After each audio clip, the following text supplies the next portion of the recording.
My grandfather told me to meet him in a field on the other side of the family farm. Now, I had recently come into possession of my father's prized 1984 Toyota Land Cruiser. It's a great vehicle. It's big and bulky, terrible gas mileage, but it's got four-wheel drive and everything you could possibly want on a farm.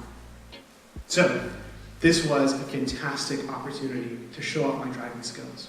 My grandfather said, "I'll be over in the field on the far side. I just want you to come over and bring the car and pick me up. Don't worry, there's a logging trail that goes between them." I thought, great, four-wheel drive, logging trail, I've got this. Halfway through the logging trail, the trail turned and I did not. I didn't realize this. Fortunately, most of the trees that were still in my way were relatively small, and I was in a four-wheel drive car. So pedal to the metal, drove right through. Fortunately, in this time, that worked out. Made it to my grandfather. Did have to replace some of the oil pan in the bottom of the car. But otherwise, we emerged unscathed. But this is exemplary of what happens when we get lost. When we get lost, we panic. We feel a great desire to just run in any direction. And this is where most people get into big trouble. Now, I know what I'm supposed to do if I get lost in the woods. You stay in one place. You wait for help to arrive, because that's what you're supposed to do when you get lost in the woods. But that's a profoundly helpless feeling. So, panic sets in, and oftentimes you run straight into danger. Part 2, a journey. After graduation, I did a summer program, sort of like Erasmus+. I studied in Italy, I couch surfed through Germany, I worked in Scotland. It was a fantastic time in my life, this one summer. And then I came home to nothing. No job, no prospects, no classes, no friends. Even my family had started to move away as they went off to college themselves. I came home to nothing. So I talked my way into a job. My first job was as an artistic director for a theater company that was operating in Scotland. But they were based in Ohio. And I was really excited about the chance to get to go and use my degree in theater.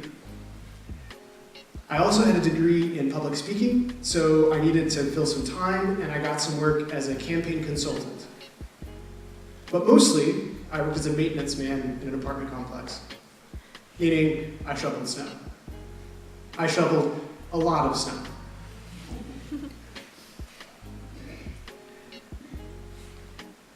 In this moment, I felt completely and totally lost. Not lost in the sense of being lost in the woods, but lost in the sense of being on a journey and not knowing where it was going. I had a position. I had a job. I knew what I was doing, but it didn't pay enough for me to hold body and soul together. There weren't real prospects. There wasn't a future. There wasn't a path there. I was stuck, and I needed a way forward. So part of my journey was I went and joined a local church, and the pastor was absolutely fantastic. One of the things that I appreciate about the Presbyterian tradition is that we talk about the education of the pastorate. So you have a teaching elder. And the great thing about it was going to church every Sunday, it was just like going to a university classroom, and I got to hear another professor talking about something that meant life to me.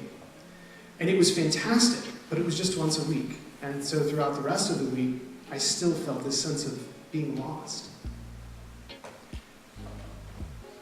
And then they told me that they were going to start a small group study program.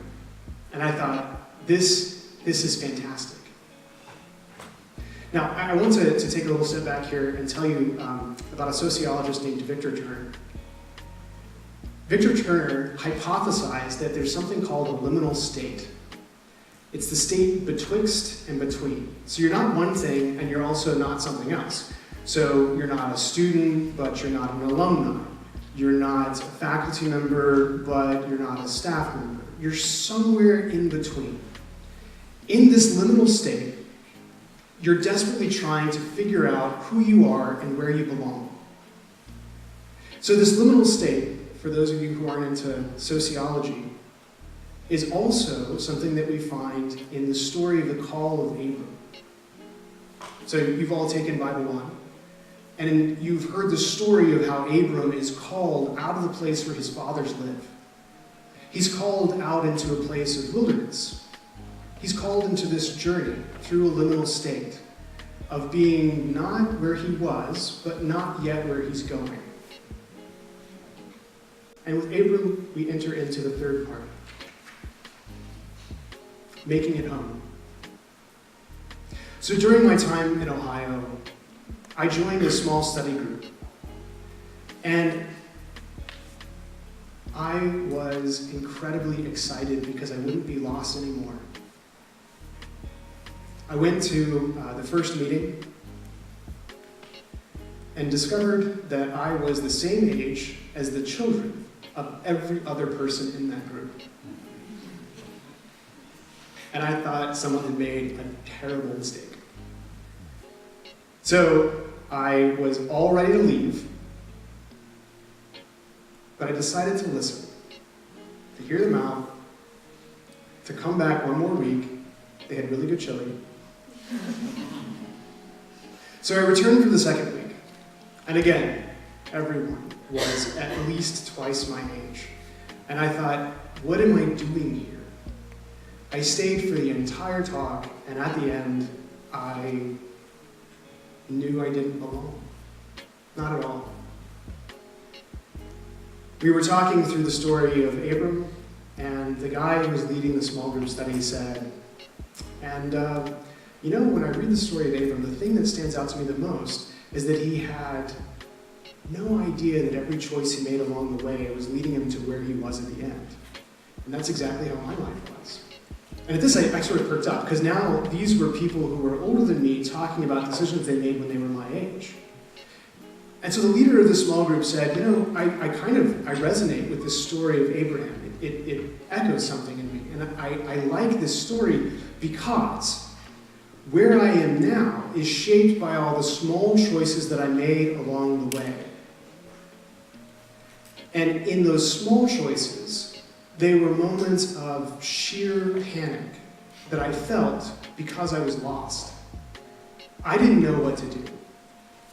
But when I look back on it now, I can see a clear path from where I was to where I am now. After we finished the official Bible study part, and the leader gave this talk, I had a much better sense of what it meant when you get lost, when you're on a journey to make it home. That to get lost is to feel this intense sense of panic about not knowing where you should be or what you should be doing.